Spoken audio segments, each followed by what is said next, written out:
Primeramente, a manera de introducción, podemos decir que la medicina se define como la ciencia y el arte de precaver y curar las enfermedades del cuerpo humano. Es evidente que con el paso del tiempo la medicina fue tomando una base más científica, y esto es gracias a las aportaciones médicas de diversos personajes y culturas a lo largo de la historia.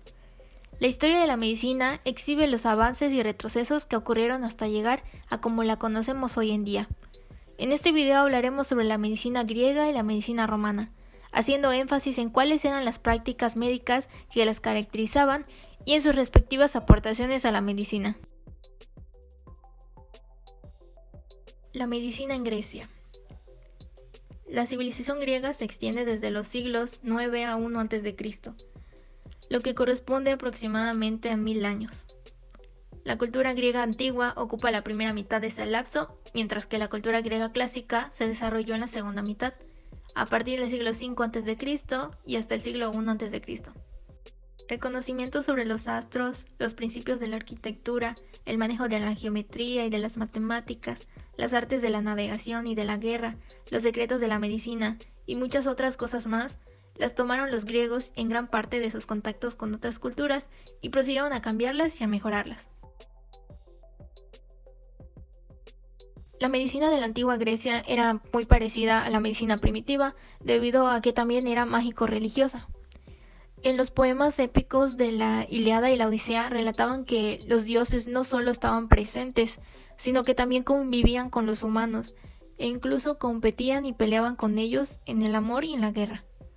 Por otro lado, los griegos guerreros, cuyas heridas requerían de los tratamientos de la medicina primitiva, ocasionalmente se beneficiaban de la participación de estos dioses. El dios griego de la medicina era Asclepíades. Los pacientes acudían a los centros religiosos dedicados al culto de Asclepíades, en donde eran recibidos por médicos sacerdotes que aceptaban las ofrendas y los obsequios que traían, anticipando su curación o por lo menos alivio para sus males. Los enfermos dejaban sus ropas y se vestían con túnicas blancas para que pasaran ahí un tiempo. Los pacientes aumentaban sus expectativas de recuperar su salud con la ayuda de Asclepíades. Cuando les llegaba su turno, eran conducidos a la parte más sagrada del templo, el abatón. Ahí es donde se hacían las donaciones y los sacrificios, y cuando llegaba la noche los enfermos se dormían, haciendo plegarias a Asclepíades en favor de su salud. En este lapso, conocido como incubatio, se aparecían Asclepíades y sus colaboradores. Estos se acercaban al paciente en su sueño y procedían a examinarlo y a darle el tratamiento adecuado para su enfermedad. En los orígenes del culto prevalecían los encantamientos y las curas milagrosas, pero con el tiempo las medidas terapéuticas se hicieron cada vez más naturales. Por ejemplo, los reumatismos se aliviaban con baños de aguas termales y sulfurosas.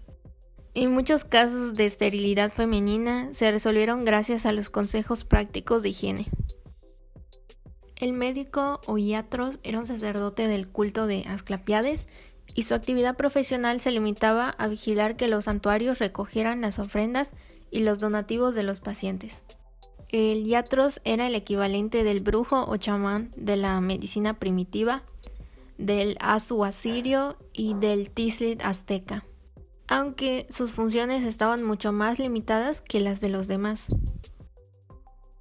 Con respecto a la medicina en la antigua Grecia, la medicina primitiva consideraba a la enfermedad como el producto de diversos fenómenos sobrenaturales, tales como castigos divinos, hechicería o la posesión de los cuerpos de los pacientes. Sin embargo, Hipócrates, a quien se le relaciona con uno de los descubrimientos más importantes de la medicina, decía que la llamada enfermedad sagrada tiene una causa natural y su supuesto origen divino se debe a la inexperiencia de los hombres. Todas estas ideas no surgieron de la nada. Un siglo antes, filósofos del mundo griego empezaron a intentar responder preguntas sobre la naturaleza. Filósofos presocráticos intercambiaban ideas entre griegos, persas, libios y otros del Mediterráneo. Las respuestas eran especulativas, pero siempre sin mitología y sin explicaciones sobrenaturales. Uno de los importantes fueron Tales de Mileto, quien dijo que el universo estaba formado de agua y asoció al agua con la vida. También Anaximandro, quien dijo que el elemento primario no era perceptible y que este daba origen al agua, al aire, al fuego y a la tierra, y estos a su vez formaban al universo. Por otro lado, en Egipto 1000 años antes se dijo que en el contenido intestinal había un principio patológico que generaba un agente capaz de pasar a todo el organismo. Este fue quizá el primer intento de la cultura occidental en explicar a la enfermedad y sus síntomas. Hipócrates fue un médico reconocido y miembro de los Asclepíades, quienes tomaban alumnos y les enseñaban de medicina. Considerado el padre de la medicina, y se le atribuye la autoría del juramento hipocrático, el método hipocrático y algunos textos del Corpus Hippocraticum. Esta era una colección de aproximadamente 100 libros de medicina de entre el siglo V y VI a.C., un contenido muy variable, por lo que habían muchas contradicciones y distintas teorías para explicar un solo fenómeno.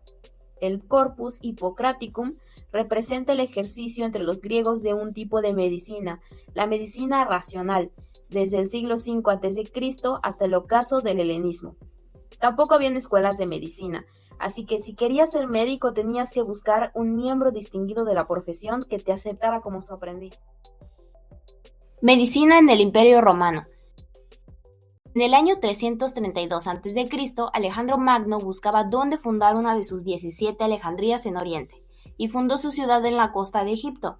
Cuando murió en el año 323 a.C., 3 de sus generales fundaron dinastías importantes para el desarrollo de la cultura helenista. Entre ellos, Ptolomeo en Egipto, quien estableció la dinastía de los Ptolomeos, y su reinado duró casi 50 años. Por sus calles pasaban griegos, macedonios, sirios, persas, romanos, judíos y entre otros.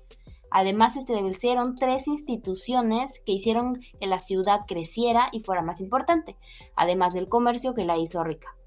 La primera institución, el Faro de Alejandría, tenía casi 150 metros de altura, aparte de la estatua de Ptolomeo I en su altura. Segundo, la Casa de las Musas o museo, que fue usado como institución de investigación humanista, artística y científica. Y por último, la biblioteca, que llegó a tener más de 700,000 libros, esto porque inició adquiriendo colecciones famosas y después se enriqueció con leyes arbitrarias. Estas, por ejemplo, cuando los viajeros llegaban a la ciudad, se les pedía que entregaran sus libros, entonces el Estado los copiaba y le entregaba la copia al dueño y se quedaba con los originales.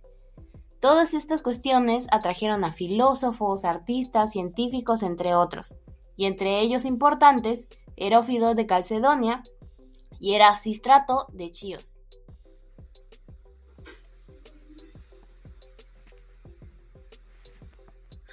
Dos grandes representantes de la medicina al comienzo del período alejandrino fueron Herófilo de Calcedonia y Erasístrato de Ceos.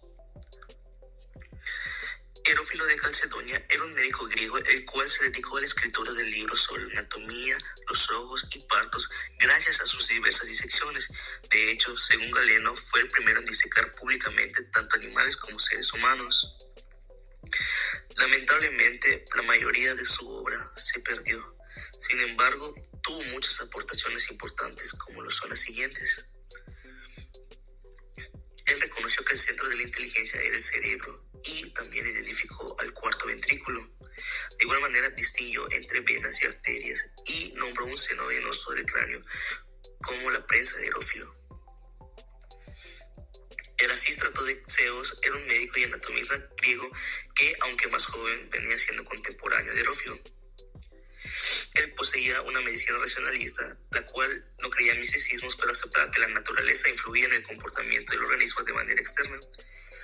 Dio nombre a la válvula tricúspide y describe el funcionamiento de las demás válvulas, como lo son las semilunares y las atrioventriculares. Ambos fueron criticados por la Iglesia, ya que en ese tiempo los anatomistas eran prejuiciados debido a que iban en contra de las creencias de la Iglesia y seguían el camino del método científico. República a Imperio Romano.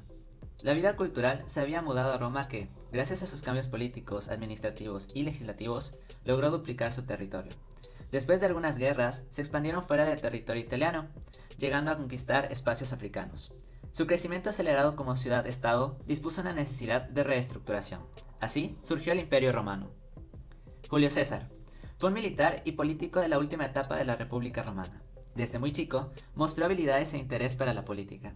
Se unió a Pompeyo y Craso, dos poderosos romanos. Juntos eran conocidos como triunvirato. Después de algunas guerras, estos se separaron y finalmente Julio César fue nombrado como dictador. se casó con Cleopatra y tuvo un hijo, testigo de su asesinato. Él fue importante en esta transición de república a imperio. Medicina en Roma.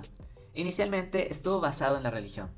Dea Celus era la deidad que reinaba sobre todas las otras relacionadas con la enfermedad, como Febris, diosa de la fiebre, Uterina, cuidaba de la ginecología, Lucina, encargada de los partos, Fesonia, señora de la debilidad y abstinencia, entre otros. En la medicina romana predominaba lo sobrenatural y tradicional. Médicos griegos. El primer médico griego que llegó a Roma fue Archagatus, exitoso al inicio, pero por su excesivo manejo de bisturí fracasó. El segundo fue Asclepiades de Prusa, quien llegó como maestro de retórica, pero al verse en apuros, intentó probar suerte en la medicina sin educación previa. Al poco tiempo, logró popularidad por su oratoria terapéutica y su oposición a las sangrías. Adoptó la teoría atomista de Demócrito y era conocido como el dador de agua fría, por sus remedios simples. Celso. Debido al impactante que resultó Asclepiades, Aulio Cornelio Celso escribió De Medicina, un libro hipocrático dividido en 3 secciones según la terapéutica utilizada: dietética, farmacéutica y quirúrgica. Esta última disponía poco más de la mitad del libro. Su contenido era rico en conocimientos de anatomía, pero estaba más enfocado en la medicina práctica. Un apartado importante era la cirugía, el uso de las manos para curar. Mencionaba que este arte debía ser practicado por alguien joven con deseos de curar a su paciente, pero sin mostrar compasión ante el dolor del mismo. Medicina romana. Era esencialmente hipocrática, pero hizo aportaciones importantes. Los hospitales militares, lugar donde heridos y enfermos eran atendidos, creados en la necesidad de las guerras y su expansión territorial. El saneamiento ambiental, que se desarrolló muy temprano en Roma. La importancia de la higiene y el agua era impactante porque desconocían la presencia de los microbios. La legislación de la práctica y de la enseñanza médica. Julio César concedió la ciudadanía a todos quienes ejercían la medicina y estableció un servicio médico público gratuito, similar a lo que vemos en la actualidad. Existían 4 escuelas. Los dogmáticos, que reconocían a Herófilo como su fundador. Los empíricos, que seguían a Erasistrato. Los metodistas, basados en las teorías hipocráticas. Y los neumatistas, para los que lo esencial en la vida era el neuma. Y fue el panorama médico en Roma antes de Galeno. Galeno de Pérgamo. Él fue un destacado médico y filósofo griego, nacido en Pérgamo, como dice su nombre.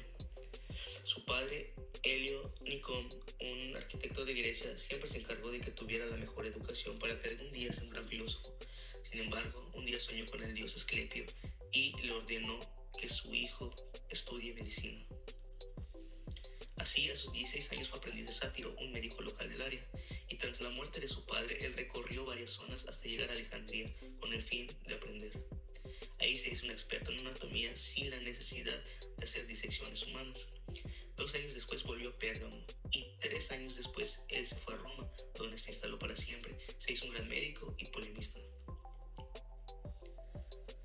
Su obra destaca por los libros que hizo, ya que consta de 22 volúmenes gruesos con más de 2.5 millones de palabras, que es considerado de las más voluminosas de la antigüedad. Posee 9 libros de anatomía, 17 de fisiología, 6 de patología, 14 de terapéutica, 30 de farmacia y 16 sobre el pulso. La obra de Galeno puede explicarse como una síntesis de conocimiento médico antiguo, ya que prácticamente nos habla de todo. Él está basado en los fundamentos de su ídolo Hipócrates. La palabra de Galeno era la ley, y aquel que estuviese en su contra era considerado un estúpido o ignorante. Para finalizar, podemos concluir que la medicina ha sido uno de los más grandes intereses del ser humano desde muchos siglos atrás. En esta época de los griegos y los romanos, prevalecía como eje principal en la enfermedad los dioses y la religión, pues basaban sus argumentos en marco de estas creencias y suposiciones, aunque habían aquellas excepciones donde se dirigían más hacia lo teórico, práctico y conceptual. Hubo muchos avances representativos, hospitales, cirugía, filosofía distinta sobre la enfermedad y sus tratamientos, libros, escuelas, teorías, etc. Cada una de ellas determinó el comienzo de una nueva visión hacia el conocimiento científico, que sirvieron por muchos años para el estudio y ejercicio de la medicina, y evolucionaron para llegar a lo que conocemos en la actualidad.